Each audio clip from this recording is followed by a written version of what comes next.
So from the 36 now, 1st and 10.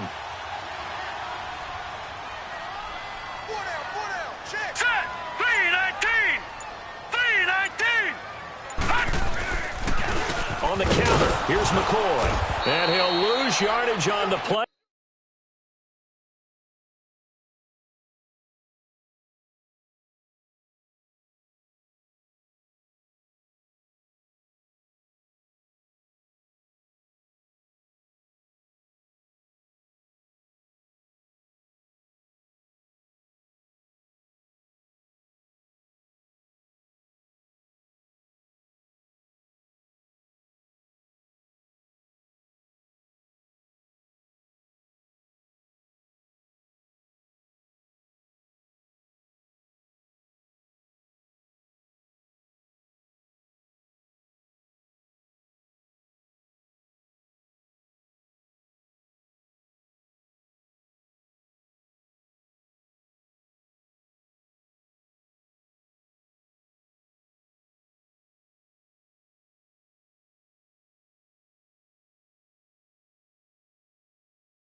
Back at the 37-yard line.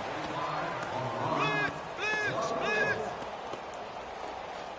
Here comes the boom. I see you, boy. I see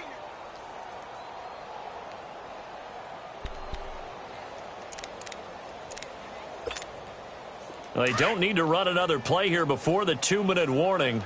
Let's see if they do it anyway. They'll go again to McCoy. And he's going to be taken down here with a penalty flag on the field. That time, the right guard sending him backwards. And so many different types of guys rotate in on the defensive line now, depending on situations. You can get the bulky guy, the fast guy. No matter what, though, you can't hold them.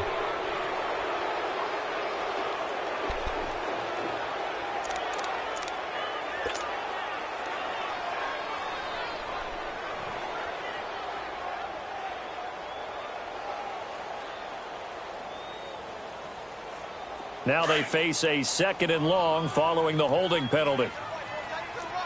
Detroit!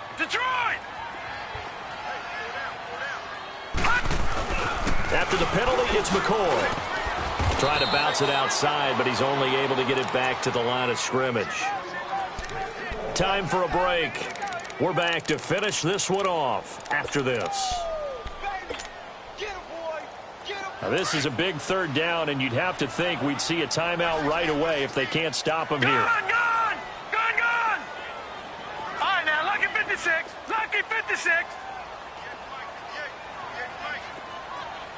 Hot! On 3rd and long, it's Allen. And intercepted. Maybe the turning point they need. Picked off by Kyle Fuller. And his guys will take over at the 30-yard line. He has been interception-prone here in his rookie season. How patient can they be with him? That is the key question, isn't it? A lot of it depends on the head coach, what type of defense you have, and just a general understanding of the makeup of him. But the bottom line is you posed a great question. Are they at the stage where they've run out of patience and now they get to demand production? Or do you continue to stay with him this way? Ball on the 30 as they come up 2nd and 10.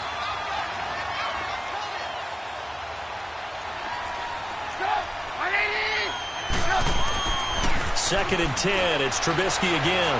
Escaping the pressure right. And he takes a shot on the release as this will be incomplete. We've seen this quite a few times in this game. Offensive line unable to keep leverage, unable to keep people away, facing a lot of pressure. Fortunate just to get rid of it. One of the reasons they're down is that inability, though, to stop the pressure. We saw another example of it there.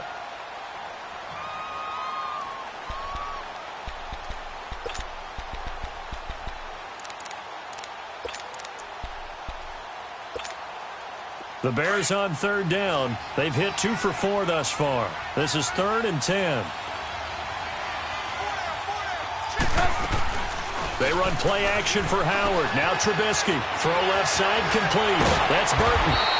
And brought down, but not before reaching the 45-yard line. Trubisky finding the former Eagle Burton for the Chicago first. On 1st and 10, it's Trubisky. He's going to let it fly. So they took a shot on 1st down, but couldn't connect. Brandon, at least there's one bright side to that incompletion. What's that? It wasn't an interception. Wow. You're a nice guy. That was kind of savage. But correct. No pick, just incomplete that time. An incomplete pass on 1st down. That leads to a 2nd and 10. On the handoff, this is Howard. And some room to run now. There he goes left side. And he does take it in for the touchdown, but a flag on the field, and I don't think this is going to stand. Yeah, don't put the points on the board just yet.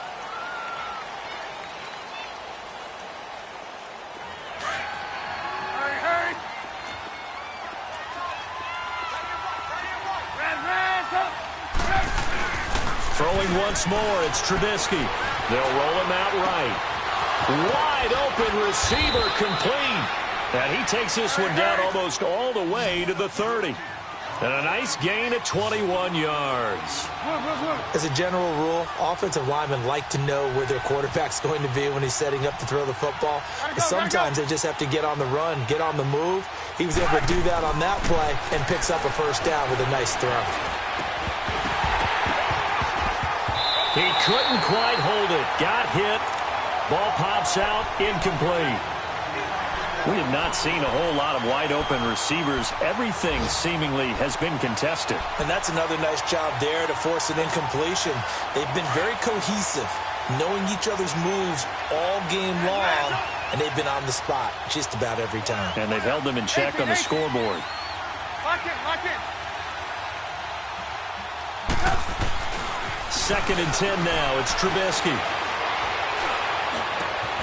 He's got his man on the crossing route. And down inside the 15, shy of the 10. Now the play goes for 19 yards. Gives him a new set of downs.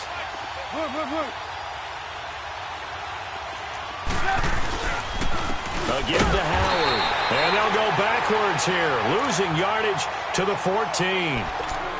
Now whistles come in. We're going to get a timeout here by the offense. As the clock stops with 23 seconds to go in the game. A rare misstep on that last play because the drive has been strong, but now it's 2nd and 12. Now it's Trubisky. Sliding out of the pocket. And the hit jarred it loose. It's incomplete. You get a tight end like this, and you know he's used to dishing out punishment, but here, he's one that has to absorb the contact, and as a result, unable to hold on to the football.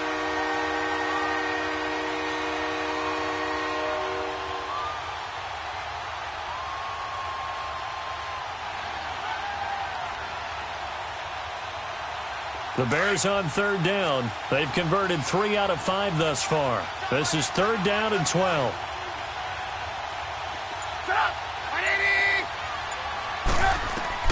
Here's Trubisky to throw. The screen pass here to Cohen. And he is into the end zone for the touchdown. So they still need a miracle with a clock where it's at, but they get one piece to the puzzle done. Still have hope.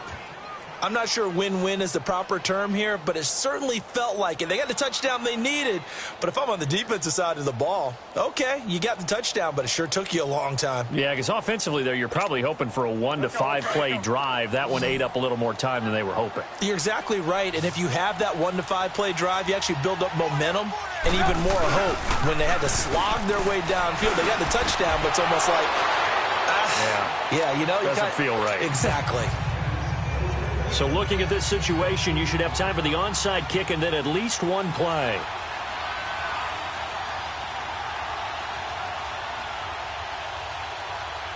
Now a final chance to stop it here as a timeout comes in with 10 seconds left in the game. So looking at this situation, you should have time for the onside kick and then at least one play.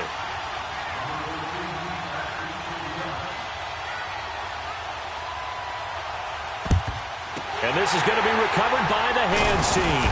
And that should just about put a capper on this one. Fourth quarter, they felt like they needed the football back. Unfortunately, they couldn't get it. And I know we brought analytics into the game, and someone has said here that the data says that when a team's expecting an onside kick, 80% of the time, the team expecting it, they do actually recover the ball, which is what we saw here. I just wonder if that number is much more of a anecdotal type of a number. Kind of like when the coaches tell us, well, when you score on special teams, 93% of the time you win the game. I'm still waiting to see that number is empirical.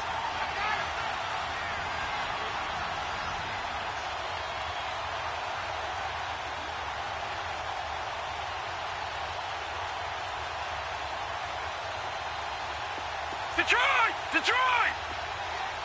Gone! Gone! Gone! Gone! So Allen's going to look to throw. Going to drop this off to McCoy. Complete. And now with 4 seconds left, we get a timeout call.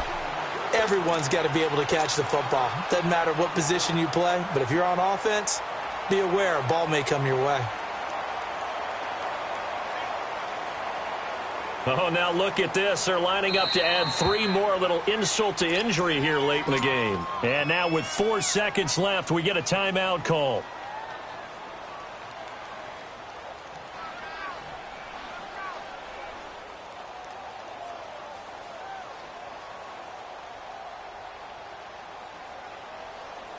Oh, now look at this. They're lining up to add 3 more. A little insult to injury here late in the game. It'll be a 49-yard attempt from the left hash. And this will split the uprights. It's right down the middle. And that will add 3 more to their lead. It pushes it up to 6. And, Charles, I think when the schedule comes out, all teams, no matter where they're predicted to finish, talk about protecting your home turf. They were able to do that here in this one. Similar to a tennis match, right? Not letting them break your serve. That way you hold on to it. They got it done, and they feel very good about that victory. So for the Bills, they inch closer to respectability now at 3-6 on the year. And they will hit the road next week to take on the New York Jets. Meanwhile, for the Bears, the loss will drop them to 6-2 now on the year. And they'll get a home date next week against the Detroit Lions. Thanks for tuning in, everybody. Alongside Charles Davis, we thank our entire crew. I'm Brandon Gaudin. This is the NFL on EA Sports.